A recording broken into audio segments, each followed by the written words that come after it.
এটাই হলো চার দফা কর্মসূচি।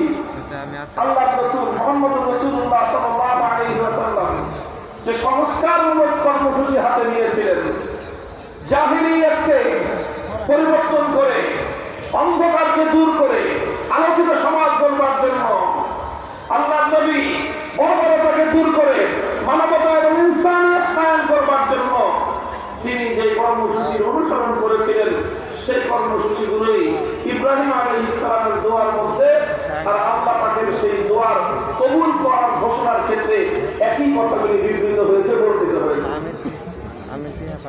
এখান থেকে যে কথাটা আমি কনক্লুশনে আনতে চাই, যে কথাটা আমি এর ফলাফল হিসেবে আমি বর্ণনা করতে চাই, সেটা হলো আজ যদি দুনিয়া চলমান এই আধুনিক এই আজকের একবিংশ শতাব্দীর সকল জাহিলিয়াতকে নির্মূল করে সারা পৃথিবীতে যদি আবার মানবতা ইনসানিয়তের ফুল ফোটাতে হয়, আল্লাহ নবীর সেই মূল চার কর্মসূচি ছাড়া বিশ্ব সভ্যতার পরিবর্তন সম্ভব নয়। মুহতারাম হাজিরিন, কর্মসূচি কয়টা? চার কর্মসূচি।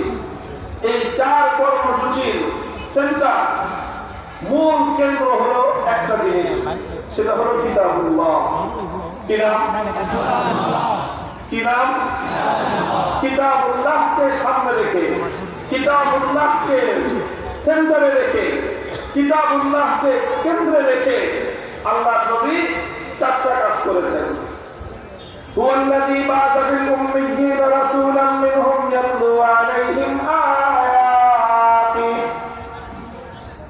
কিতাবুল্লাহকে সামনে রেখে আল্লাহ নবী বিশ্বনবী মুহাম্মদুর রাসূলুল্লাহ সাল্লাল্লাহু আলাইহি ওয়াসাল্লাম সর্বপ্রথম যেই কাজ করেছেন, যে দায়িত্ব তিনি পালন করেছেন, আল্লাহর পক্ষ থেকে যে দায়িত্ব তিনি প্রাপ্ত হয়েছেন এবং দায়িত্ব প্রাপ্ত হয়ে যে দায়িত্বটা তিনি প্রথম পালন করেছেন, প্রথম দফা কর্মসূচির নাম হলো তিলাওয়াতে কিতাবুল্লাহ, ইয়াতলু আলাইহিম আয়াতি। তিনি আল্লাহর বান্দাদের সামনে, তিনি দুনিয়ার মানব জাতির সামনে আল্লাহর কোরআনকে তেলাওয়াত করে শুনিয়েছেন। কোরআনের তেলাওয়াত, কোরআনের তেলাওয়াত এটা একটা স্বয়ংসম্পন্ন কর্মসূচি। এটা জাহিলিয়াতকে দূর করার জন্য, অন্ধকারকে দূর করে আলো ফোটানোর জন্য কোরআনে পাকের তেলাওয়াত এটা হলো বুনিয়াদি এবং মৌলিক কর্মসূচি। আল্লাহু আকবার। পৃথিবীতে একমাত্র গ্রন্থ, যে গ্রন্থের তেলাওয়াত মানুষের বদ্ধ দুয়ার খুলে দেয়। পৃথিবীর একমাত্র কিতাব, যেই কিতাবের তেলাওয়াত জাহিলিয়াতের ভিতর মধ্যে কম্পন তৈরি করে দেয়। কোরআন একমাত্র কিতাব, যেই কিতাবের তেলাওয়াত মানুষের কুফরির অন্ধকারকে দূর করে মানুষের হৃদয়ের মধ্যে ঈমানের আলো ভর্তিকে প্রজ্বলিত করে। কোরআনে পাকের তেলাওয়াত এমন এক কিতাব, এমন এক কিতাব, একমাত্র কিতাব, যেই কিতাবের তেলাওয়াত একটি পাষাণের মতো হৃদয়কে মোমের মতো বিগলিত করে দেয়। ইয়াতলু আলাইহিম আয়াতি। সর্বপ্রথম কর্মসূচি হলো কোরআনের তেলাওয়াত। খুব ভালো করে মনে রাখতে হবে, কোরআনের তেলাওয়াত এটা একটা স্বয়ংসম্পূর্ণ কর্মসূচি। কি বললাম? শব্দটা খুব ভালো করে মনে রাখবেন, এটা আমি খুব পরিকল্পিতভাবে শব্দটা বলতেছি। একটা স্বয়ংসম্পূর্ণ কর্মসূচি কি? তেলাওয়াত। এর অর্থ বুঝতে হবে না, এর ব্যাখ্যা জানতে হবে না। ব্যাখ্যা জানা, অর্থ বোঝা এটা পরের জিনিস, এটা আরেকটা জিনিস। শুধু কোরআনের তেলাওয়াত এটাই একটা স্বয়ংসম্পূর্ণ কর্মসূচি। শুধু তেলাওয়াত এটাই একটা বিপ্লবের কর্মসূচি। কোরআনের তেলাওয়াত এটাই বিশ্ব মানবতাকে প্রচন্ডভাবে ঝাঁকুনি দেওয়ার এক কর্মসূচি। অর্থ বুঝবেন কি বুঝবেন না, ব্যাখ্যা বুঝবেন কি বুঝবেন না, এটা পরের জিনিস। এই জন্য যারা এই কথা বলে কোরআনের তেলাওয়াত অর্থ না বুঝে পড়লে, অনেকে আছে এই বিষয়টাকে নিয়ে হাস্যরস করে, কৌতুক করে। যারা এই ধরনের কাজ করে চরম মূর্খতার পরিচয় দেয়। না, তুমি দুনিয়ার অন্য সব জিনিসের সাথে কোরআনকে মেলালে চলবে না।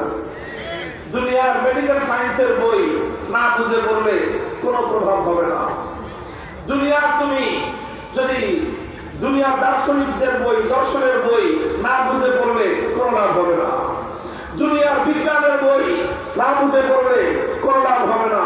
মেডিকেল সায়েন্সের বই না বুঝে পড়লে কোনো লাভ হবে না। দুনিয়ার সমস্ত গ্রন্থ না বুঝে পড়া বেকার জিনিস।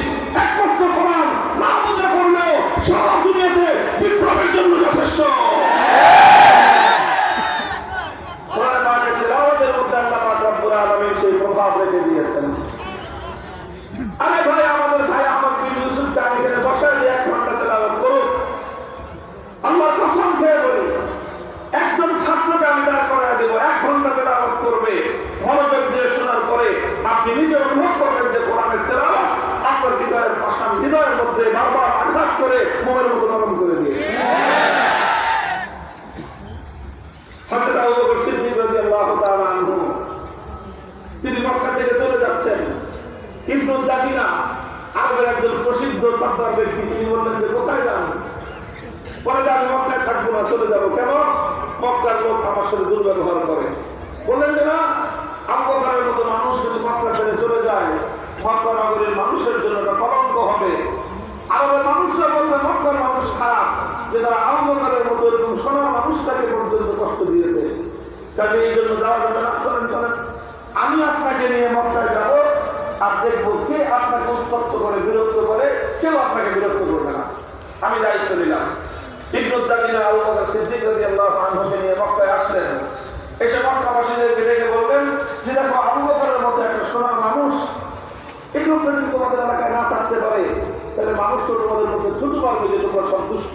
আবু বকরের মতো সোনার মানুষকে তোমরা নিজেদের মধ্যে রাখতে পারো নাই, তাকে তোমরা ত্যাক্ত বিরক্ত করে এলাকায় ছাড়া করছো। তোমাদের সমস্যা কি বলো? আবু বকর তোমাদের কোনো সমস্যা করবে না। মক্কার লোকেরা যা বলেছিল তার সারমর্ম হলো এই যে ঠিক আছে, আবু বকর ভালো, তার ব্যাপারে আমাদের কোনো আপত্তি নাই। এমনকি সে আমাদের বাপ-দাদার ধর্ম ত্যাগ করে মুহাম্মদের ধর্ম গ্রহণ করছে সাল্লাল্লাহু আলাইহি ওয়াসাল্লাম, এটা নিয়ে আমরা কোনো আপত্তি করলাম না। সে মানুষকে মুহাম্মদের ধর্মের দাওয়াত দেয়, আমরা সেটা নিয়ে আপত্তি করলাম না। সে আল্লাহর কোরআন, আল্লাহর কিতাব সে তেলাওয়াত করে ঘরের মধ্যে, সেটা নিয়েও আমরা কোনো আপত্তি করলাম না। কিন্তু আমাদের একটাই শর্ত, আবু বকর যেন কোরআন তেলাওয়াত করার সময় ঘরের দরজা বন্ধ করে যেন কোরআন তেলাওয়াত করে, ঘরের বাইরে উঠানে দাঁড়ায় কোরআন তেলাওয়াত করতে পারবে না। কেন? ঘরটা হচ্ছে ঘরের মালিক, সে উঠানের মালিক হতো সে, তার মালিকানা দিন উঠানে সে কোরআন তেলাওয়াত করবে। তোমাদের সমস্যা কি? সমস্যা হলো আবু বকর যখন তার ঘরের আঙ্গিনায় দাঁড়ায় এইভাবে কোরআনের তেলাওয়াত করতে থাকে, আমরা আমাদের ঘরগুলোর মধ্যে আমাদের নারীদেরকে, এমনকি আমাদের শিশুদেরকে পর্যন্ত রশিদে বেঁধে রাখতে পারি না। এটা যেমন নাকি চুম্বক যেরকম লোহাকে টেনে নিয়ে যায় নিজের দিকে, আবু বকরের কোরআনের তেলাওয়াত আরবের সমস্ত শিশু কিশোরদেরকে, ছোট ছোট বাচ্চাদেরকে পর্যন্ত চুম্বকের মতো তার দিকে টেনে নিয়ে যায়।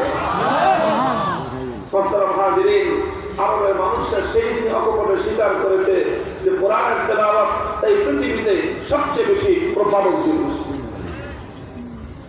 1 নম্বর কর্মসূচি, ইয়াতলু আলাইহিম আয়াতিহি, আল্লাহর পয়গম্বর কোরআনে পাকের তেলাওয়াত করতেন। এই তেলাওয়াত কর্মসূচি আলহামদুলিল্লাহ আজ পর্যন্ত আমাদের এই দেশে বহাল আছে, জিন্দা আছে। আমাদের পাক ভারত উপমহাদেশে কোরআনের তেলাওয়াতের এই কর্মসূচিটা সবচেয়ে সুন্দরভাবে, সবচেয়ে সুসংগঠিতভাবে, সবচেয়ে সুপরিকল্পিতভাবে পরিচালিত হচ্ছে। আর এই খেদমতকে আঞ্জাম দিচ্ছে আমাদের মাদ্রাসাগুলোর মক্তব এবং হেফজ বিভাগগুলো। আলহামদুলিল্লাহ বলেন। মক্তব আর মাদ্রাসা হেফজখানার সাথে চক্কর দিতে আসেন না, আসিস তো সব শক্তি নিয়ে আসিস। ব্রিটিশের মতো সাম্রাজ্য খান খান হয়ে গেছে, বাংলার পরিবারের মক্তবের সাথে টক্কর দিয়ে আল্লাহর কোরআনে এই শিক্ষা প্রতিষ্ঠানগুলোর সঙ্গে যারা টক্কর দিতে আসবে টুকরো টুকরো হয়ে যাবে।